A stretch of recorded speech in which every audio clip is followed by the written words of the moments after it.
YouTube, what's good? It's your boy, your best that ever did it. A true winner, 6 p.m. Be sure to leave me a sub. Comment your top 3 picks of the night. Turn on that notification bell if you're not already. And we gonna stop. Man, we got a slate today. Friday, NBA. Y'all know how the NBA get on Friday. That's the day where we finna make money. My boy Sacramento coming into Philadelphia crib. Now we gotta keep an eye on the damn injury sheet on this one in Joel Embiid. And I'm looking at it right now. As of right now, we gotta check on it tomorrow still. You know how NBA go. They won't let you know till like 8 minutes before tip off. But for right now, I'm looking like Joel Embiid is out again. Kevin Huerter is the only one out on the damn Kings. And it's just one of these games where it's like Sixers is just, man, they just took a bad beat in Atlanta in overtime. And it was just Tyrese Maxey and Tobias Harris dropping 30. Two people. I think it's going to take more than two people to beat a Sacramento team that's healthy. Give me Sacramento on the money line. It should not be a pick 'em. Sacramento should at least be like 3-4 point favorites. Give me Sacramento on the money line. Indiana at Atlanta. Now look at this, y'all. 252, the over. You see what that game just went to with Philly. That shit went up to 260, 270. Atlanta and Philly. I like the over in this game right off the back. I'm giving over vibes, and I like that it's being brought down. Let's look at the injury report on this one as well. Indiana got Tyrese Halliburton still out. Trae Young is a game-time decision. So is Clint Capella. Keep an eye on those two. If everybody's healthy, all the game-time decisions are considered healthy, Trae Young and Clint Capella should be in there. They say Clint Capella is likely to return. Trae Young might play as well. So we looking almost, like a healthy Atlanta at the crib. Coming off overtime. They got that little homestand going versus the Halliburtons without Halliburton. You know what I'm saying? Without Halliburton, they just won 2 games before dropping that one against Philly. They played the same Atlanta team, and it was 260. This is why I'm saying I'm already going over again. It was over 262. You know what I'm saying? And this is with Halliburton in there. Without Halliburton in there, still going to be a very over-like game. No defense is going to be played. Give me the over. That's the strongest play. But I like Atlanta on the money line as well. Get a second home win in a row. Atlanta starts to heat up right here. Give me Atlanta on the money line. And the over. Next up, Houston at Detroit. Houston Rockets coming in this one 3-12 on the fucking road. But they land 8.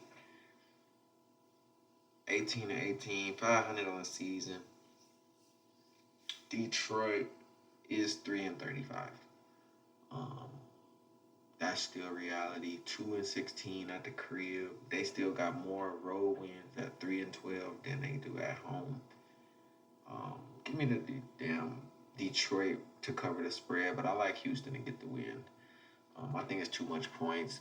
If you could buy this up to like 11, 12, maybe even 15, buy Detroit up. I think this is a tight, close game, but I think Houston pulls it off at the end. Give me Houston and the cover from Detroit. Next up, we got Orlando at Miami. Over-unders at 219. Miami's 4-point favorites. Let's look at the injury report in this one.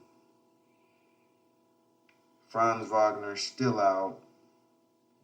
And Jimmy Butler's doubtful to play with his toe. Tyler Hero, questionable. Franz Wagner out, so it's gonna be the Banchero show. I like Banchero point spreads over. He always plays good in Miami. They're down there by Orlando. Second home to him. So give me Paolo Banchero points, rebounds, and assists over with the absence of Franz Wagner. And give me the Orlando Magic to win the game. I don't think Miami is that much better than them because Jimmy Butler's going to be doubtful. He might not play. If Jimmy Butler's out, give me Orlando on the money line. Simple as that. Golden State Warriors on the road, where they're usually bad. They're a losing team on the road, 6-8, 17-19 on the year. Let's look at the injury report for this one real quick. Chicago Bulls coming in this one. You know what I'm saying? 13-9 at the crib. They've been, playing a little bit better, but man, it's just still, Draymond still's, what I'm saying, out. Chris Paul out. Everybody else playing.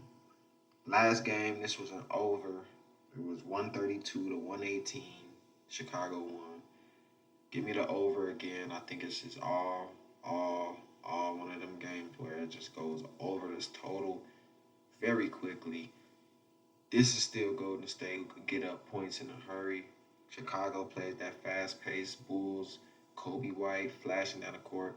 Give me the over. That's the strongest play in this one. And if I had to pick a side, I would lean with the Chicago Bulls at the house. Next up, we got LA damn Chargers, LA Clippers at Memphis. Grizzlies getting 8 points, 3-13 at the crib. They're much better on the road. And the Clippers are about almost 500 on the road, but they're still a much better team at home. Are the Clippers? The Clippers been playing good, man. They've been using their 4 or 5 stars they got on the team, and they've been playing good, playing in sync, playing with defense. I like what I've been seeing. They're 7-3 in the last 10. Memphis has had that spark, but now that we lost Ja again, give me the damn Clippers to win this game on the money line. Or I will lay the spread, lay the 8 points with the Clippers. I think they win by at least 10. No Ja, I'm not going for them. 3-13 at the crib. If you had 16 games at home or $16, you lose $13 out of the 16.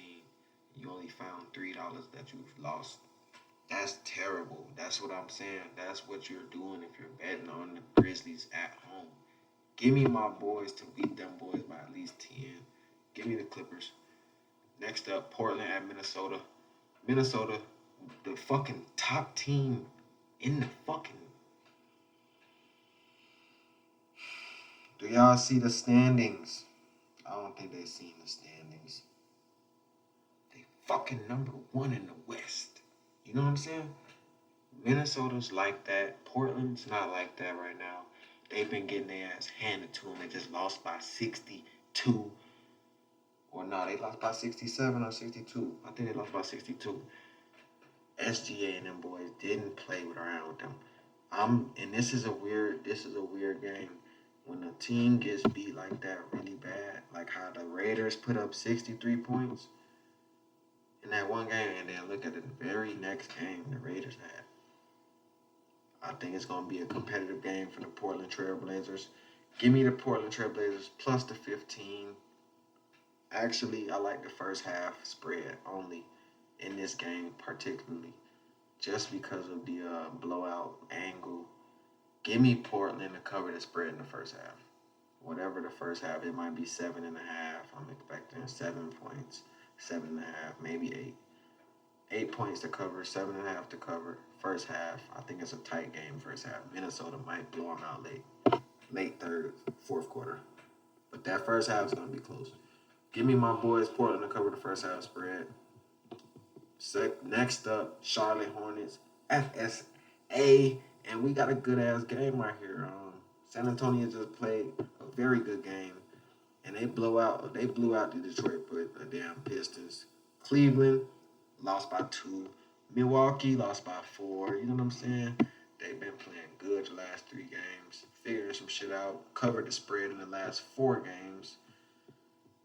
And I just think we got a good-ass game on our hands. I like Miles Bridges' PRA over in this game. Let's see who's fucking hurt. Let's see who's hurt. Let's see who's hurt.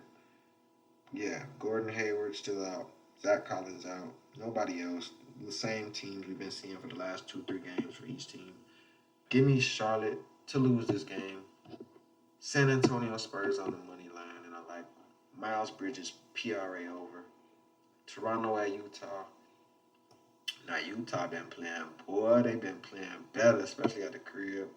When that boy Lloyd Marketing is back on effect, they're just like the damn Tyrese Halliburton. So when Lloyd Marketing is back in effect, that team could play. You know what I'm saying? They're a damn near 500 team, 12-5 at home versus a 6-14 team on the road. A losing franchise right now, 15-23 on the season.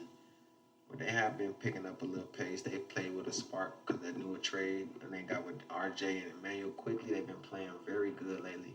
Put up 130, 133, 131, and 120 in the last 4 games. They've been playing a great offense. You know what I'm saying? But it's also no defense. And look at the spread where we at. Only 240. Give me the over. Utah Jazz ain't playing no lick of defense. This went over with a damn Denver team who ain't been playing good. This went over. Only 2 unders, man. Look at the Detroit game. Damn near a 200-point game. Give me the over. Between two bad defensive teams, give me the over. That's the strongest play. And I do like, let me see who got down the injury list. Lloyd Marketing in there. Lloyd Marketing in there. Pascal Siakam is game time decision. So is Otto Porter. And Lloyd Marketing is playing. Give me the Utah Jazz on the money line. New Orleans at Denver to close out the night. Give me Denver plus the 8. Who's injured? Okay. Zion Williamson and Brandon Ingram are game time decisions. Questionable. Brandon Ingram's iffy against Denver. They say looking like he's trending downwards. So if those two don't play, I'll see why. Give me Denver to cover the spread at the house if they don't play. But I do think they got a little bit more fight. I might take New Orleans first half money line. But, man, I think the safest play in this one, Denver at the nighttime slate. Give me the damn Denver chicken nuggets. Them boys is out there at night. Them boys is really like that. I'm telling you, at home, 15-4. Try them if you think they sweet. Give me the boys to lay the number. Win the game by at least 8, 9 points. At home, if no Zion and no Brandon Ingram plays. If they do play, I'm taking New Orleans plus the 8.5 all day long. That's how we gonna close out the slate. Cooked up the NBA with y'all. Leave me a sub, leave me a like. Cook up your 3 best picks. Leave it in the comments. And let's catch them on the next one, y'all. It's your boy, Yo. We checking out.